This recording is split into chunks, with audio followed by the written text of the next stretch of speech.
No,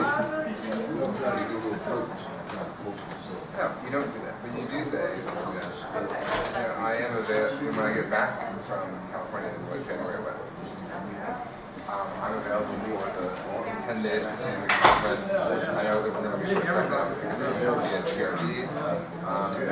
I think that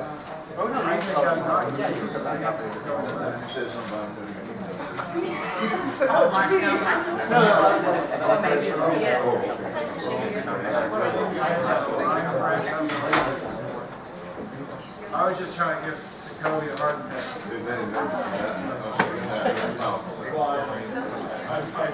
I made it up. I'm not doing good. whoa, guys! So you talk like that?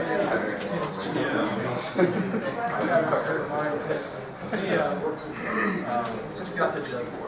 It is not like a bad thing. I mean, you're in the exact class, but it's not a good thing. But it's the first one to admit.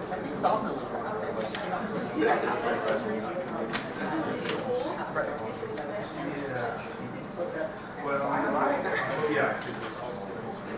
You get on the Wi-Fi here, ma'am? Did you get on the Wi-Fi here? I like to say that as much as right, but you should just Yeah.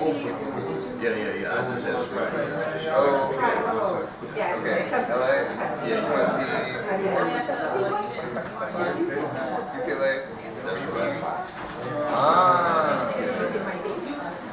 California,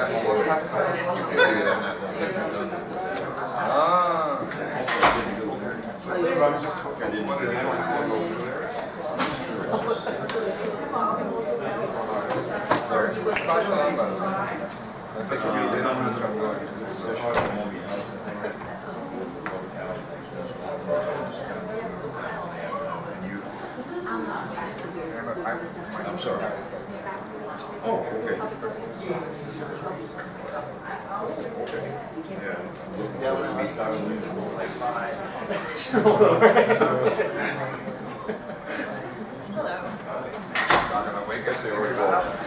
Oh, it is? Oh, okay. So what do I need to do? Nothing? When it's already started? No. I'm sorry. A little red dot on it. That's the record button. Right now, a little round circle. Record. Yep. Recording. Start recording. Press that. It'll go to a little set of bars. We'll pause bars. Then go on standby for the sit there until you hit record again. Okay. Like after lunch. Okay, I'll check in with the neighbors. Figure out. Yeah, I'll do this. Just want the whole session and we'll leave. That'd be great. We're going 10 to 11:30 for the first group. Very good. And then 12:30 to, well no, yeah, I think for the next group. Great. He was for a while, and then he was like, no, I don't need to. And they say that's fairly normal, especially for boys if they're like less adaptable. Yeah. And then he acts like he's like in a country full of new sections. We're like, hey, you don't have to do this anymore. If you just go to class. So he's really like teachers. Like Miss Ann would help you go to the client if you start doing it. Like, you join it too. And you're like, no. Or like, don't you want to use the cloud? You're like, that like excuse. See, it wasn't until they started giving me gold stars. I've honestly, my sister was the worst, and then this one day she was like, do you need powder? Yeah, they're like every day after that. That's like what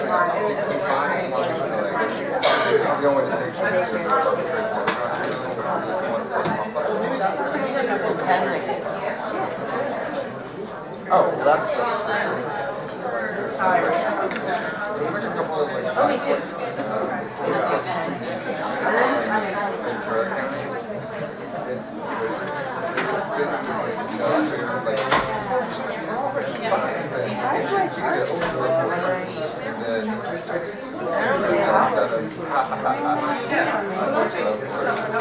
Yeah, is it just a regular one? Did I use it? And I don't mind the well, supply probably just use that too. Oh, thank you.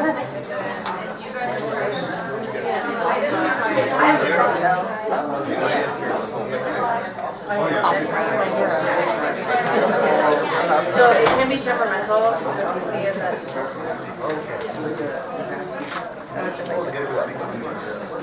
Which one do you think I should put down? I'm gonna put it down there because it's less like noticeable and then it's probably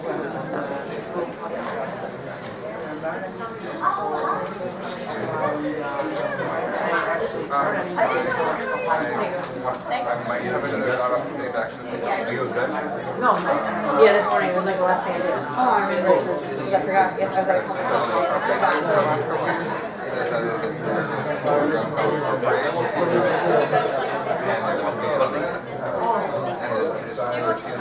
how's that? Very discreet. I turned the vibrate off so it doesn't like fall on the floor. Yeah, that's what, so I'm one of those people now that's always like when I go somewhere.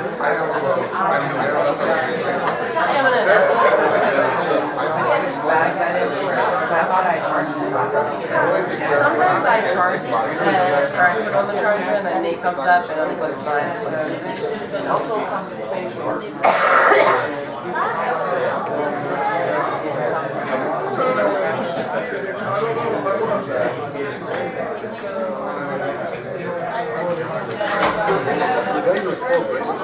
My charge is like, my phone just stopped holding a charge. Yeah, the first one.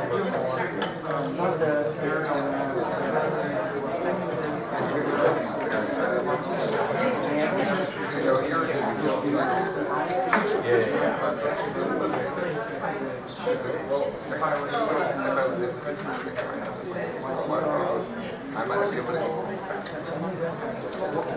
like it's kind of and like I like this one's like step forward there. No, but like not like Yahoo Answers, but like Wikipedia, like what's it all. And Robin,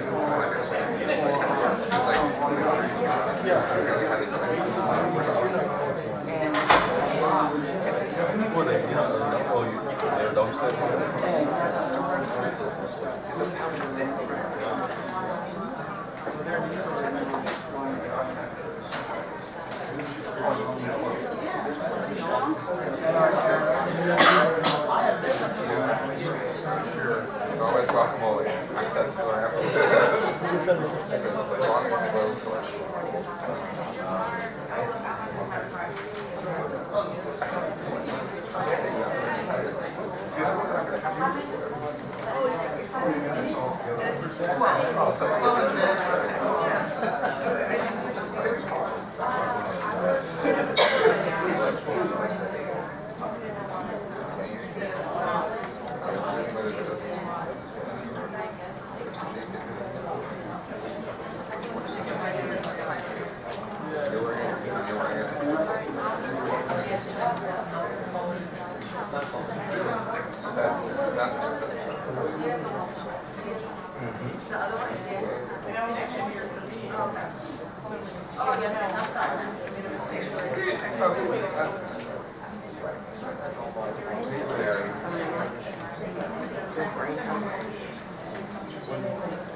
This is everything in the world.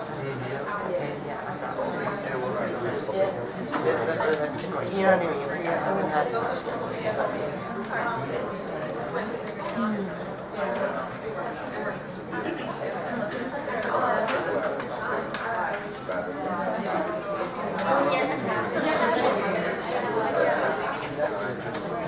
Good morning. Morning. You don't have a microphone, so maybe we do I don't know. But my voice is good enough, so. But good morning and welcome to this session. This is the session on social, built environment, and health disparities. In a nutshell, this session is about environmental health in communities of color and also in economically disadvantaged communities. We're going to hear from 6 different presenters, 5 presentations, and they're going to talk about the issues, solutions, barriers, and provide us with some options for the path forward. So without much ado, I'm going to call the presenters, as we've lost about 15 minutes, so I'm going to call the presenters up to the stage. Some of them prefer to, excuse me, view the other presentations because of the structure of the room, so they're not going to sit here until end the session and probably have another round of discussions. The way we're going to proceed is each presenter will do their presentation and then we'll take about 2 questions after that for the sake of time. And then at the end of the session, we'll bring them up to the table here and then we can ask them questions before we leave.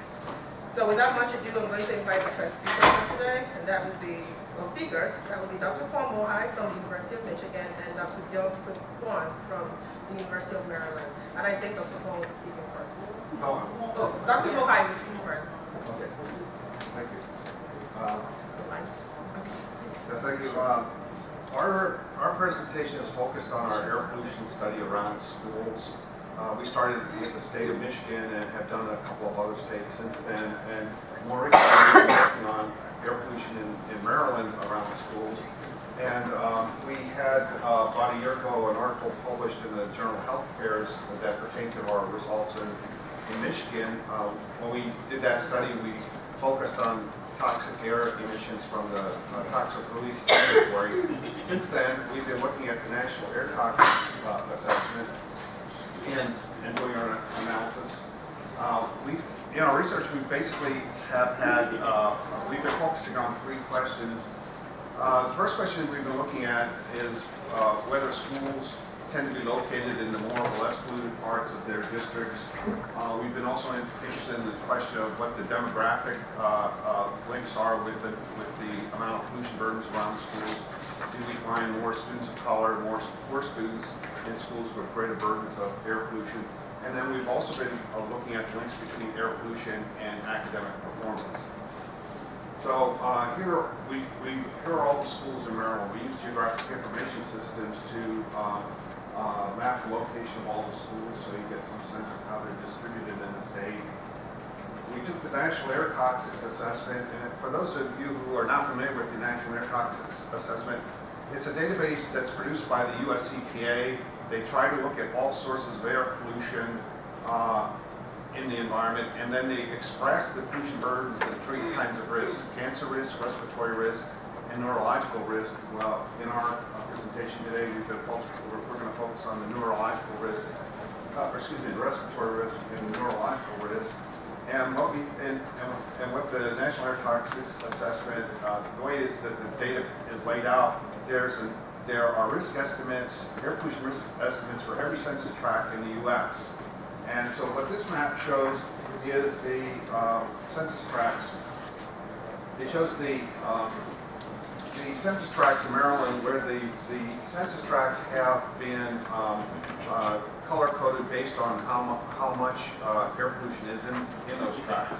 So literally what we did was we ordered all the tracts from least polluted to most polluted, and then we went down the list and we added up the area in square kilometers until we got 10% of the area of the state of Maryland, then went to the next 10% and so on.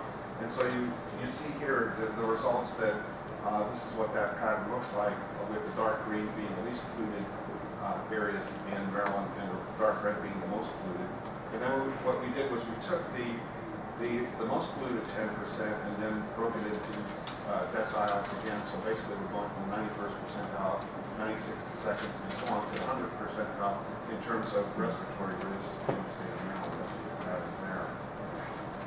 Then what we did was we used geographic information systems to look at air pollution concentrations within fixed distances of the schools.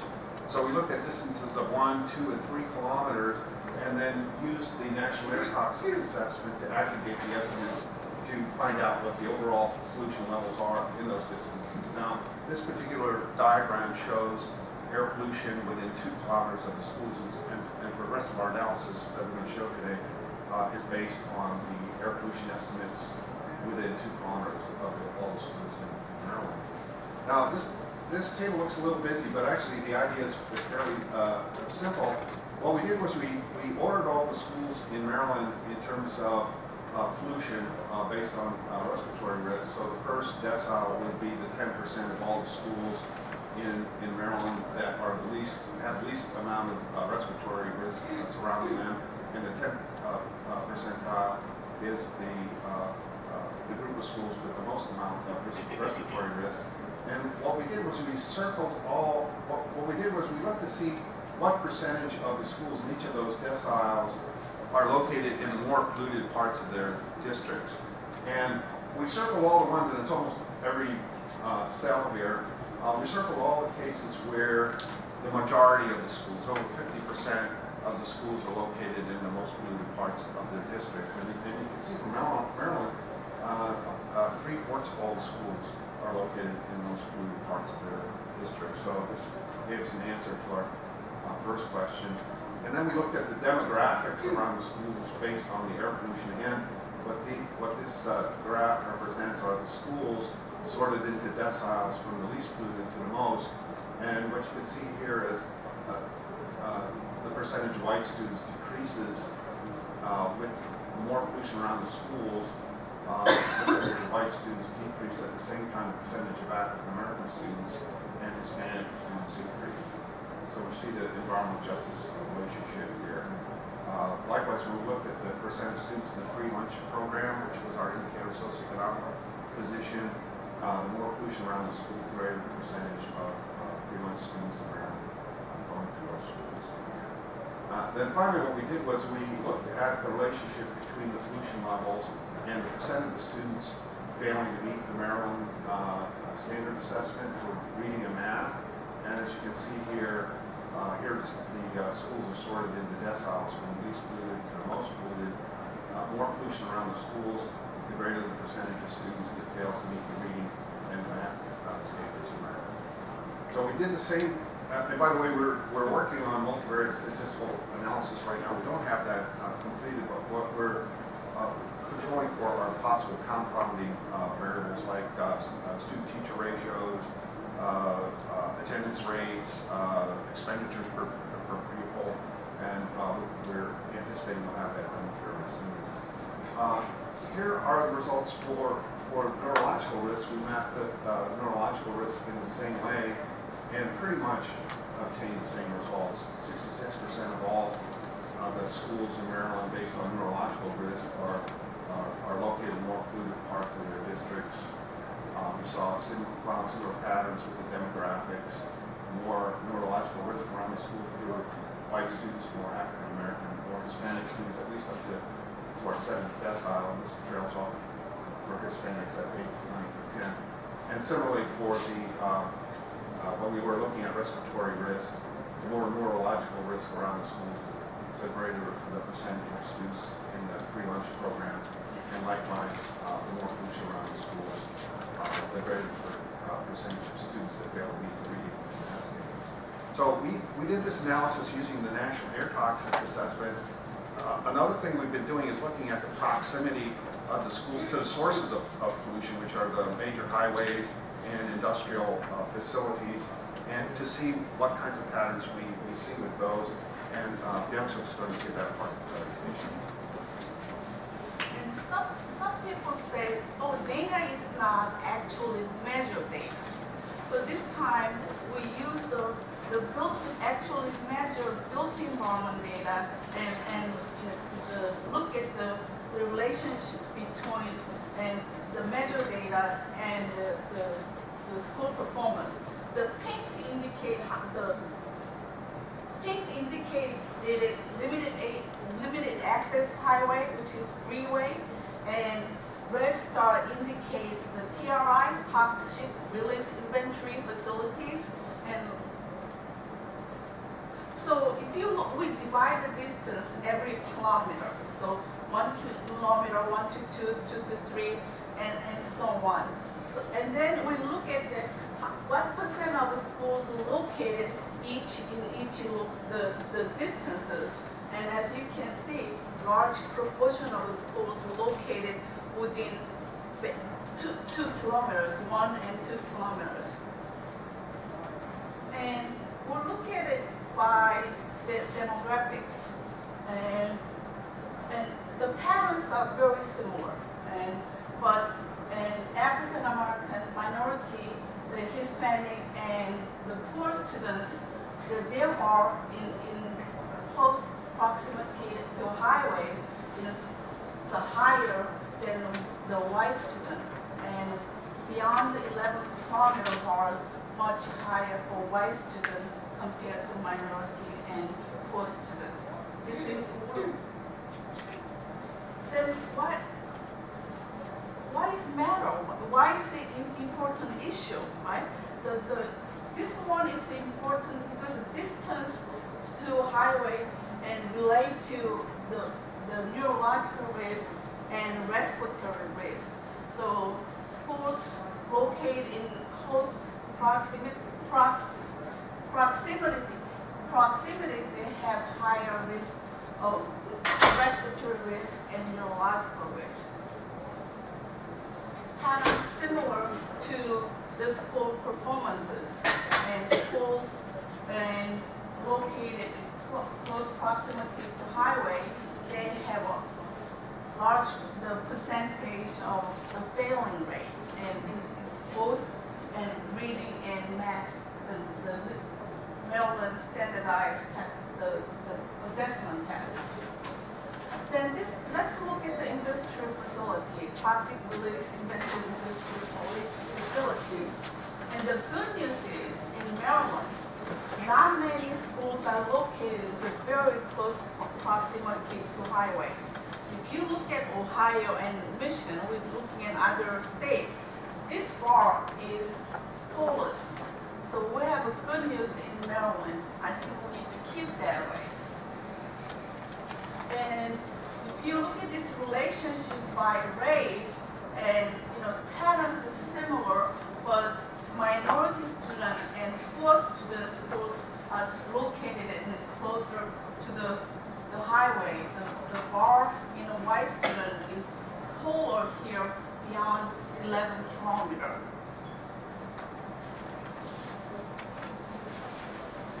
Same thing here, the proximity to industrial facility linked to the respiratory risk and neurological risk.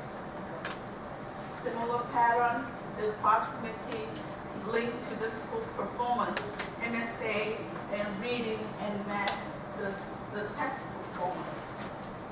Okay, one minute. Okay, so I cannot read here. So we look at the relationship, and schools located within 2 kilometers of highway and industrial facility is this column within 2 kilometers of highway, within 2 kilometers facility, within none of those things. So majority of schools in Maryland located beyond the 2 kilometers of highway. This is a really good news. And we look at this based on demographics. This is the white and this is the minority student. There is a gap here. Each bar has a gap here. So, and gap is reversed. Here, the minority students, the schools, gap, the bar is higher, more minority. The schools with the minority located within both 2 kilometers of the facilities and highways, but gap is in reverse and non-categories. And this one is the free lunch comparison between schools in the free lunch program. Gap is higher here, is the free reduced lunch program here, and this is a reverse as like the ratio and the table here. And the risk is higher in first column as we expected, both respiratory and neurological risk, and reading is similar result, and schools located both in industrial and highways, they have a higher failing rate. Okay, we gave you 3 questions in the beginning, and we're not going to test, we'll give you an answer right away here. And schools in Maryland tend to locate in more rural parts of their school district, and approximately 77% for the respiratory risk and 66% for neurological risk. And this is EJ issues, and 14% of the American students compared to 2% of white students attend school is most rural part of the highest 10% of the respiratory risk. And there's a link between the pollution burdens and the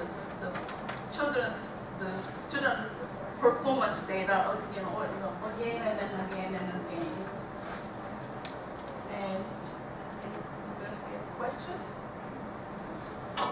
Any questions? We'll take 2 questions. Have you considered using the metric for access to public transportation across these different metrics of pollution and performance? As a future study, would you consider that in addition to highways? I'm sorry, Across these metrics that you presented, have you thought of doing a future study correlating public transportation access? Oh, public transportation access. We hadn't thought of that, but yeah, but that's something. Yeah, it might be. You can get a walk to school data, things like that. That'll be great. If you can, anyone know where you can find it, walk active transportation data, please let us know. That'll be great. Yeah. How to explain the respiratory risk? I mean, if the risk is 5 and the other risk is 1, is that 5 times higher? Yeah, that's a good question. And we, obviously, for sake of time, glossed over some of that. What EPA does is that for each of the chemicals that they believe affects respiratory health outcomes, they have what they call reference concentration. So that's the maximum, presumably, that you can breathe in and it not hurt you. And then anything above that is presumed to hurt you. So the respiratory risk is expressed as a ratio of what that reference concentration is for that chemical, and then how much is actually there in that census tract. So the reference concentration, if what's there is 2 times the reference concentration, then the respiratory risk ratio is 2. If it's 3 times, it's 3. So where you saw 5, it's basically saying that the amount of pollution in those areas is 5 times what's considered safe. And it's the same idea with the neurological risk, same way that you calculate. Oh, and you had a question. Yes. I just wanted to know if you guys took into consideration the size of the population within the districts, just because I know that there will be more schools in the urban areas than there are in the rural areas because there's a greater population. So that may play into. Yes, we actually have given a lot of thought about the rural-urban, suburban differences, and we've done it just about every way you can imagine. We see the patterns no matter how you slice it. If you look at just at the urban part of the metro area, if you look at the suburban part of the metro area and the rural, the pattern still exists. And like Paul said, we usually run the multivariate statistics, not only population, but also school, the information, school characteristics information, the school size and expenditure, and the absence, the attendance rate, and so on. But we didn't run. This one is very preliminary data. We haven't done any regression yet. So yes, the questions, yes. We might add too that we've been very surprised that all the states we've looked at so far, the patterns look all the same.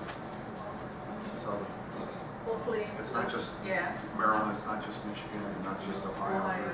It's some patterns everywhere. Is there, did you look at gender issues at all? Not No. See, our unit of analysis is the school, so we've been using the school demographic information. I don't have that gender. We do have genders, but we haven't looked at the gender. What do you see would be the benefit of looking at the Because it affects the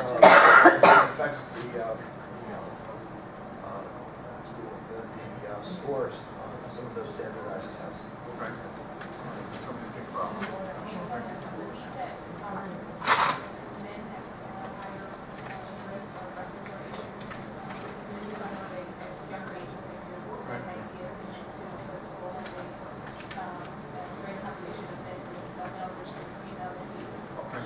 That's a great suggestion.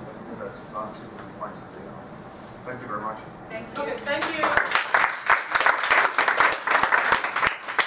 Our next speaker is Dr. Pat McLean from the University of Maryland. Good morning. So I have a different kind of information and data to talk to you about with regards to asthma disparities. And I'm going to talk about a replication effort to reduce asthma disparities in Baltimore City. And these are my colleagues on the research effort, Kate Scott, formerly with the Baltimore City Health Program, and Madeline Shea from PHMH. So the childhood asthma disparities are very well known, and they were discussed this morning in the auditorium. In terms of asthma prevalence, in Baltimore City, it's higher than other places. The ED rates are extraordinarily high, and the disparity of those ED rates for children under 18 is almost triple between black and white. The hospitalization rates are double for African Americans versus whites, and these are for Baltimore City. What we know also about asthma across the state is that there are disparities in every single county. And if you look at the red bar is African American, the white bar is white, and there's a 4 to 5-fold difference in the asthma ED rates by race across Maryland, everywhere in the state of Maryland. And the rates differences are about 5-fold in Baltimore City. Now, Baltimore has other disparities as well. Children living in poverty are much higher than in the state of Maryland and in the U.S. A shocking 62% of children live below 200% of poverty. There's a lot of smoking in Baltimore City, especially in households earning less than $25,000. The housing is very old. Nearly 60% built before 1950. It's in poor condition. An estimated 24% with leaky roofs.